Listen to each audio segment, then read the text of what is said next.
invincible.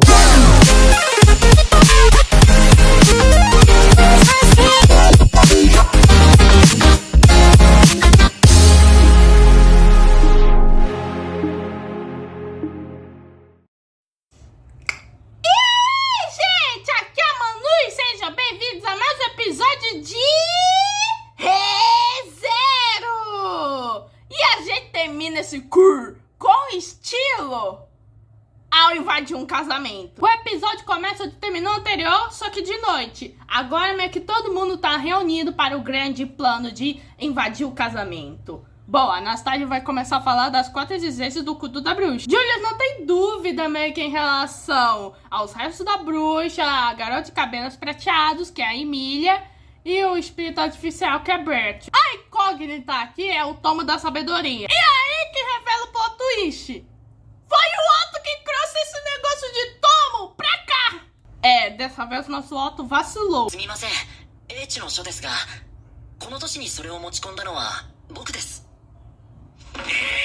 O Otto diz que vai explicar mais tarde. Mas o fato é que o tomo da sabedoria é o protótipo dos gospels meio que do culto da bruxa. Protótipo, pra quem não sabe, é o primeirão de tudo. Ou seja, é por isso que o pessoal quer, porque é o primeiro de tudo. Mas na época que adquiriu, ele estava praticamente queimável e inutilizável. Então deixou como profissional para reformulá-lo. É aí que o Subaru finalmente liga os pontos, pois depois que eles se separaram ontem, pois o Otto veio e foi para algum lugar. Então foi por isso que o Otto se separou do pessoal, porque ele tava na sua missão solo. Bom, ele quer pular as partes de como adquiriu e de como pretendia fazer depois da reformulação. Bom, agora todo mundo sabe do paralelo do que os bruxos estão procurando. E eles não podem dar de jeito nenhum essas coisas para pro culto. E o Ricardo fala, nossa, então o Subaru tem um monte de coisa. Aí do nada aparece a Liliane falando, esse é meu novo álbum, loucamente obcecada por você. E durante essa música já aparece a Priscila. E eu falo, é claro que essa música é para mim é incrível, idiota. E o Al já fica feliz ao ver essa Priscila. E a mulher dá uma lecada tão forte, mas tão forte, que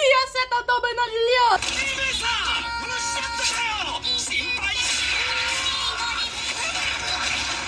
E a Azul fala, qual é o sentido de você andar com camponeses em vez de mim? E ainda me fez procurar pelo Scout. E o Scout é a criança que faz trabalho infantil para a Priscila.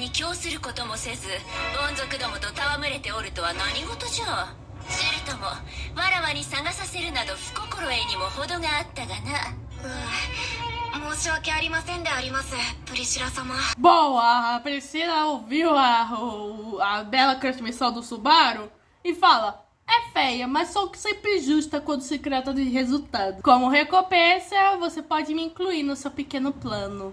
Bom, Al fica preocupado, mas ela fala, tá dizendo que eu fugisse? Se for, você tá totalmente enganado. E meio que o Subaru fala, olha, Otto, enquanto eles estão tendo esse momento meio dominacriz, podemos ter um minuto?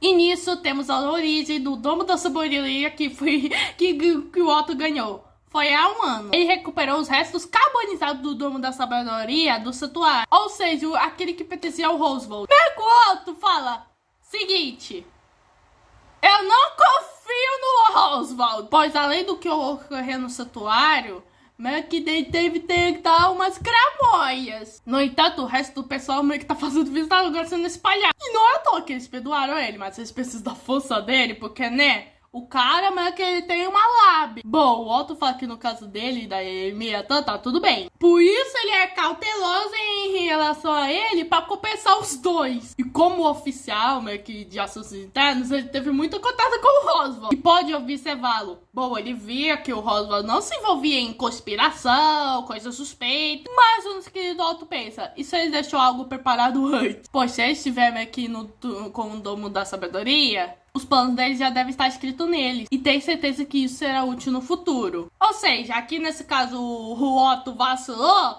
mas é por boas intenções, porque ele não confia nesse palhaço. E também não queria que ninguém fosse ferido. Bom, o Otto se desculpa, mas o Subaru entende o raciocínio dele. E também porque ele já agiu muitas vezes meio que por conta própria antes. Então o único problema aqui é como eu vou lidar com o palhaço. Bom, o Subaru voltando com o plano, eles não podem dispensar meio que todo mundo na linha de frente, porque meio que pra conquistar torres, meio que é a prioridade. E o Otto, aí Aí, eu trouxe o mestre das armas pra uma cidade cheia de perigos. O Otto foi que trouxe o nosso Reinhardt. E, gente, eu adoro essa amizade do Subaru com o Otto. この危険な都市で牽制まで連れて帰ってきた実績をお忘れですか？そうだったな。しくじんなよ。 Já aparece o nosso querido Irhen e o Subaru pergunta da Crush. Bom, a Crush acabou de acordar e o seu estado ainda é crítico. Mas ela pediu pra vir com o Subaru. Bom, o Subaru vai e ele encontra a Félix com sangue. E o Félix, coitado, aí tava chorando. E ele pede, por favor, não deixe ela fazer exagero. Tá lá a Crush, minha Nossa Senhora, tadinha dela. E o Subaru fica com pena meio que da Crush por ela estar meio que desse jeito. E ao ponto dele se questionar se realmente essa é realmente a mesma maldição que ele carrega, pois com a pena tá tudo beleza, mas com ela não, é outra história. Bom, o Subaru se abaixa e pergunta pra Crush o que ele quer fazer por ela. Bom, ela tá feliz em vê-lo bem, pois ela ouviu que ele estava com sangue de dragão. Nisso, quando o Subaru toca na Crush, ele sente meio que um arrepio. A Félix verifica e meio que ambos veem que o braço da Crush tá menos feio. O que quer dizer que foi transferido pro corpo do Subaru. E o tadinho do Félix, de novo, porque, pô, ele não consegue fazer nada por ela. É então que o Subaru meio que vira o curandeiro e já transferiu o sangue de dragão pra ele mesmo. Claro, é doloroso pro Subaru, mas pelo menos deixa a Crush nova em fogo. Pô, o Subaru meio que agora meio que tá com o braço cheio de sangue de dragão. E nisso a Crush pede pro Subaru não fazer mais isso, pois ela não aceita uma gentileza que meio que pode ferir a outra pessoa. Ela fala que se ele ou ela não puderem lutar, o resultado pode ser fatal. Nisso ela pergunta se o Subaru lembra que ele falou que a partir de hoje ele cuidaria de tudo. Bom, o Subaru só diz, não se preocupe, só descanse. Bom, o Subaru decide ir e aí fala pro Félix, olha, ele ainda precisa de você. E talvez possamos mostrar muitos vídeos que não poderíamos conseguir salvar se você. Mas o Félix tá muito triste, pois ele não consegue mais ajudar a pessoa que mais quer ajudar. É óbvio que esse gato de gênero fluido tá com uma crush na Crush. Entenderam? E assim que o Subaru sai, o Ryuhei só agradece e só olha pro braço, mas pelo menos ele não pergunta. Pois se eu fosse o Ryuhei, eu com certeza falaria: você jovem de hoje em dia não tem controle em relação a isso. Tem que controlar a sua gloriosa. Irhen começa a falar que em vista do conflito do gabinete meio que do governo, decide repassar uma informação para ele: a identidade dos dois cultistas. Um deles é o Kugel, de 8 braços, o mais poderoso espadachim do Império Kugiano. Ele é um usuário de 8 braços, mas acreditava que ele estava muito que os outros há 8 anos atrás. E o outro usuário é a mestra de espadas anterior, Teresa Van Askrea, que morreu na Batalha da Grande Baleia e que era a ex-esposa do Irhen. Ou seja, alguém tá dando uma de Endothense e revivendo essa galera. Durante a Guerra dos Demônios, tinha alguém que usava magia proibida pra reviver cadáver. O indivíduo já foi, mas a arte parece que tá intacta. Os resultados eram chamados de soldados cadáveres. Então ele só pede pro Subaru não falar isso pro Reinhardt. Mas particularmente a parte que a esposa do seu avô tá viva. Não só viva, como ressuscitada. Bom, o Subaru sabe que a proteção divina dos mestres de espada foi passada de diante a diante, e os tornava mais fortes. Em termos gerais, é uma descrição bem precisa, mas há um aspecto bem distinto que torna ele bem diferente das outras proteções que a gente conhece: o fato dela ser errada. Ele tem resistido sucessivamente em gerações da família Aster e escolhe quem dentro da família será o próximo mestre de espada. E a proteção divina da mulher do Irhen foi passada para o Reinhardt. E essa transferência ocorreu durante a batalha contra a Baraia Branca. Ou seja, meio que a mulher perdeu a sua divindade durante a batalha e foi obrigada a ficar na retaguarda como uma mulher normal. Ele tirou a própria espada da sua mulher, forçou ela, que era a própria amada por uma deusa da espada, a abandonar a lâmina. E é verdade que ele repreendeu o Reinhardt por herdar a proteção divina dela. Ele não poderia perdoar o seu jovem neto por receber um destino tão pesado demais. Enquanto estava de luto com sua avó, ele se arrepende profundamente. Ou seja, o Reinhardt não tem nenhuma responsabilidade pela morte da sua esposa. E o Subaru acrescenta que mesmo que ele não conte, não sabem como os soldados cadáveres meio que vão aparecer. Por Henry é a última coisa que eles precisam se preocupar. Mas não há dúvida que a Teresina vai procurar. Minha gente, esse enredo da família Van Aster vai ficando cada vez mais interessante a cada arco se aproxima. Principalmente nessa terceira temporada. Nisso, já vamos ao plano.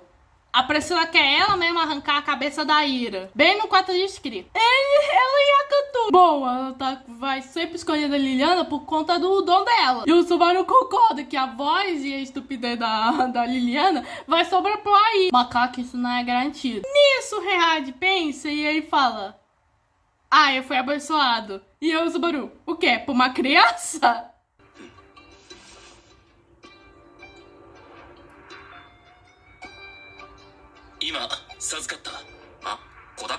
Não, é pela... O Reihard meio que foi abençoado pela bênção do julgamento. Que ele pode saber meio que a bênção de cada um através do olhar. Bom, o Reihard olha pra Liliana e ela...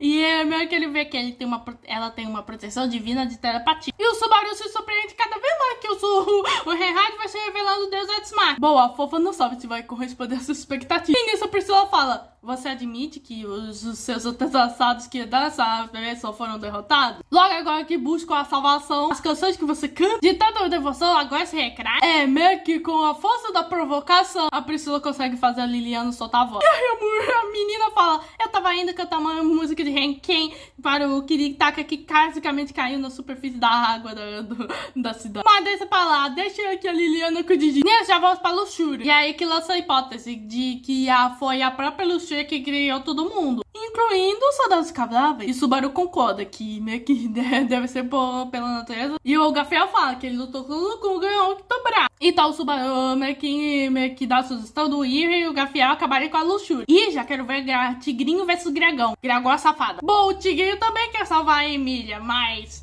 ele também tem contas a acertar. Essas contas se relacionam a Mimi. Bom, o Ira fala que a Crush tá sofrendo meio que no atual momento. E pelo bem da sua mestra, ele ficaria honrado esse... Mas Reihard se opõe. Bom, Reihard fala que ele é o próprio que se chama Demônio da Espada. Como a vida no campo de batalha, a ausência de uma mente clara é algo do cotidiano. Sua lâmina está enferrujada, mas ainda tá afiada. Então ele pede pro Subaru levar o Reihard com ele. Ou seja, ele, o Subaru e o Reihard vão ter que lutar contra o Regulus meio que pra recuperar a Emília. Embora que ele mesmo saiba que esse trabalho vai ser pesado. E o Gafiel também perde, querendo que ele ajude meio que o chefe e a Emília. Então o Reihard fala: assim que você depositar suas esperanças em mim, depositarei suas esperanças em você. Ambos levaremos nossa missão meio que até o fim. E olha, essa ceninha é muito boa, considerando que no primeiro episódio dessa temporada, o Gafiel já queria se cretar com o Reihard.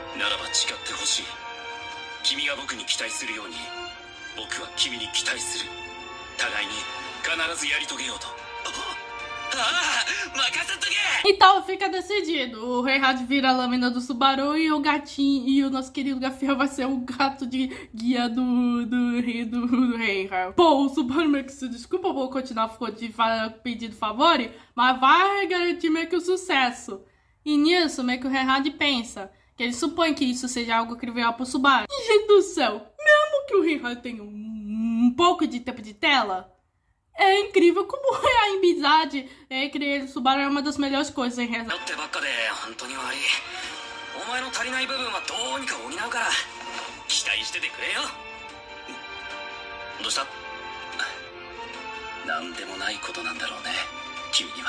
E nisso, meio que o nosso querido Reihard dá a expectativa pro Subaru também, para ele já meio que preencher qualquer lacuna que ele possa preencher. Já a Gula, o Julius e o Recado vão lidar com ele. E o Lobo? Pô, quem deixou você decidir isso por mim? Mas tá tudo bem. E nisso já começa a batalha e isso já volta pro casamento do Regulus com a Emília. A Emília tá vestida de noiva e o Regulus já fica feliz, achando que você é o casal mais perfeito do mundo. E vendo ela assim, ele acha que ela vai preencher o número vago da 79. Nisso, a Emília pergunta por que ele manteve esse número aberto. Bom, o Regulus revela que havia uma mulher que era perfeitamente para ele, assim que a viu, mas antes de se casarem, meio que ele viu que ela não era adequada e então deixaram a vaga aberta. E graças a essa decisão, conheceu a Emília. Nisso, antes do casamento começar mesmo, a Emília tem algumas coisinhas pra dizer pro Regulus. Aí as outras esposas, incluindo a 184, já ficam nervosas. E o Regulus, eu também tinha umas coisas pra dizer mesmo. Mas não se preocupe, são umas coisas que qualquer esposa saberia muito bem. Nisso é revelado meio que o motivo. Depois dele meio que se casarem, ela fica proibida de sorrir. E ele fala que tem garotos que são bonitos no estado normal. Mas se essa tonais férias quando riem. Ele não suporta isso de jeito nenhum. Portanto, todas as mudanças de expressão são proibidas. Ou seja, esse cara é a própria definição de impedimento facial / emocional. Ele não quer nem sorriso, nem raiva e nem choro. Ele só quer rosto bonito. E esses requisitos regulos meio que me lembram muito aquele episódio de Incrível Mundo de Gumball, onde meio que o Gumball tinha um amigo meio que gigante, onde meio que a mãe dele diz que ele não pode rir, não pode suspirar e não pode chorar. Mas nesse caso era um jeito bom, pois meio que ela não tava tentando tornar ele chato, tava tentando tornar ele calmo, senão ele tem meio que algumas crises emocionais. Mas aqui não, esse aqui meio que é o caso só sólido de marido top. 第一に僕と結婚した後君には笑顔を禁じるだから表情変化はまとめて禁止だ笑うな Bom, a Emília já ia protestar e eu regulo. Você tem algo a reclamar sobre mim? Demonstrei tanta consideração e compromisso a você. Isso significa que você não tem consideração por mim? Ou seja, você tá querendo me menosprezar? Isso é uma violação pros meus direitos. E nisso, a Emília revela que o casamento deve ser uma coisa muito feliz. É um ritual entre duas pessoas que se amam, para simbolizar um desejo de ficarem juntas. Quando encontra uma pessoa entre tantas outras para amar, e quando essa pessoa ama de volta, é realmente incrível. E nisso, ela já questiona meio que o Regulus. Por que ela dirige as esposas deles através dos números? E nisso, Regulus, você tá suspiciando como as pessoas são chamadas? É o mesmo suspiciar através de aparência. Uma forma muito superficial de um relacionamento que existe. Mas para Emília, ela não se desagrada quando o Subaru a chama de Emília Tan. Ai, e o Lego não gosta do Subaru. Ela fala que o Subaru a chama de Emília Tan e é assim que ele se expõe meio que o seu sentimento. E às vezes ele até a chama de Emília. E logo ela sabe que é um momento especial. E não acho que seja um desperdício. Os nomes carregam assim todos esses tipos de sentimento. Mas o Regulus meio que fala: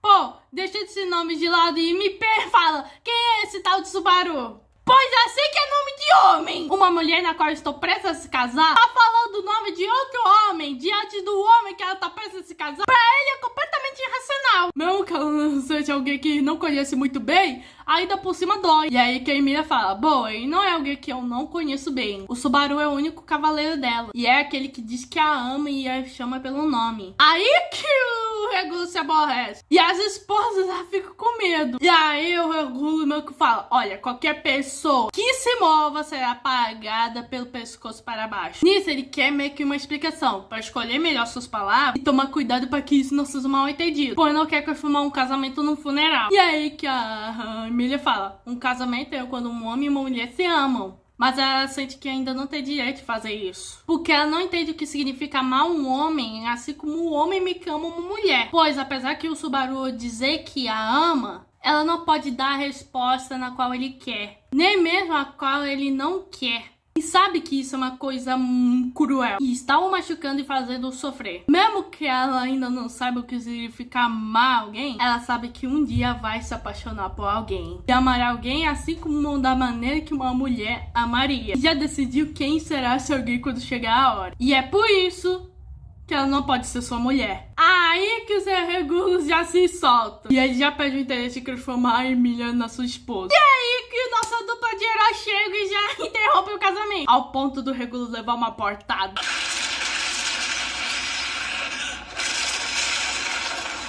E o Subaru: pô, a gente chutou ao mesmo tempo, mas os resultados foram completamente diferentes. Que diabos tem nas suas pernas? E o Reinhard: desculpa, eu não curti minha força. E o Subaru reclama que ele vai parecer mais legal do que. Nisso, o Regulus fala: não lembro de ter homem na lista do meu casamento. E que tipo de presente de casamento cruel? E o Subaru se apresenta como o cavaleiro do Emília que esqueceu seu parceiro espiritual em casa. E o Reinhard como sucessor do título de mestre de Ansem. Nesse exato momento, ele está ao seu pão desse casamento.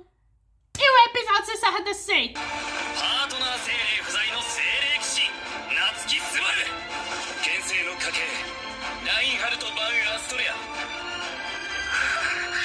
この結婚式に物申すってな É, gente, que episódio!